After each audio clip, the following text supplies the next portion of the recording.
So how much do I offer on a property? This is a huge topic and there's no silver bullet answer here. And there's a lot of detail to cover off here, so this is a bit of a longer video. There's no shortcuts here. You're going to have to put a lot of work in to be confident that the price range that you're working in is suitable. You'll never be 100% sure that you're paying the right price, so don't feel like when you do go to make an offer, if you aren't feeling like you've absolutely nailed it, it's because you'll never get there. There is always a little bit of a gamble. Sometimes you might pay more, sometimes you might pay less, and no one really knows what the true value is until the price is agreed. A good place to start is some of the publicly available information on the internet. So you can visit websites like OneRoof.co.nz or homes.co.nz. They have the desktop valuations, which can produce values for you, or a range of values. Some mortgage advisors like Hello Yellow also have access to Valocity, which is a valuation platform that a few of the main banks use, and that's similar to homes.co.nz, where it's an algorithm, it's a desktop valuation, and again it provides a value or a range of values.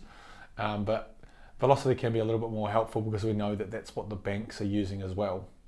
Note, these desktop valuations are algorithms only. They are based off data and they do not take into consideration anything that's been done to the property like renovations. It can't factor that in. It can only look at, for example, the number of bedrooms, the size of the land, the size of the dwelling, car parks, etc. And so the number that it does spit out is a calculation, and so you can't always just assume that that is fully accurate. There is a bit of a range there. And so you need to look into that property value a bit further before you land on a number. You'll get a better idea of what a property is potentially worth by visiting other properties in the area that are for sale and that have open homes, and keeping an eye on what they might sell for. So when comparing those properties to the one that you're looking at, you have got quite a good idea of the characteristics of that property versus the one that you're looking at. And so it's easier for you to compare value because you've physically seen both properties. Also, another way to gauge value is to just ask the real estate agent what the vendor's expectations is around price. Remember, the real estate agent works for the vendor and not for you as the buyer. So what they tell you may not be exactly what the seller is looking for, but often they will give you a very close range and they will try and draw you in with a slightly lower price. So just keep that in mind. It is a good way to gauge value though, and it will help you understand if you're in the right ballpark. Remember, if there's other potential offers in play, you may need to be more competitive on price than you would have been if it was just you. And that's the same with the terms and conditions that you put in your offer.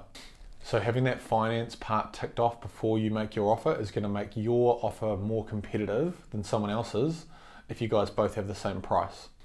If you are the only potential buyer for the property, you may be able to start at the lower end of your price range.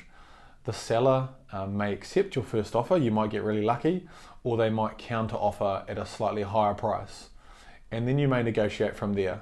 Sometimes there can be a lot of back and forth, but eventually, or hopefully, you will land on a price that works for both parties, and then you have a signed agreement. At auction, it's the highest bid wins, and so before the auction, you don't know what the seller's minimum acceptable price is on that property.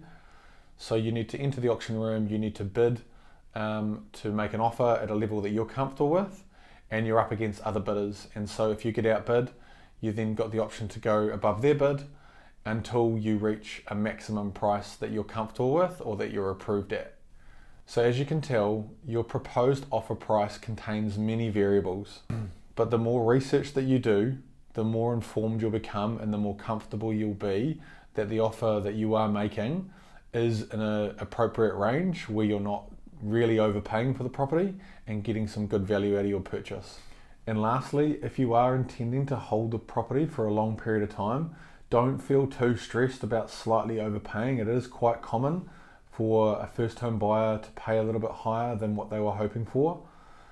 Because ultimately, in the long term, there's a good chance that property will go up in value and you're going to get some good value out of that just by living it and having your own financial security and improving the property over time. So don't feel too worried about slightly overpaying because, yeah, it is very common for that to happen.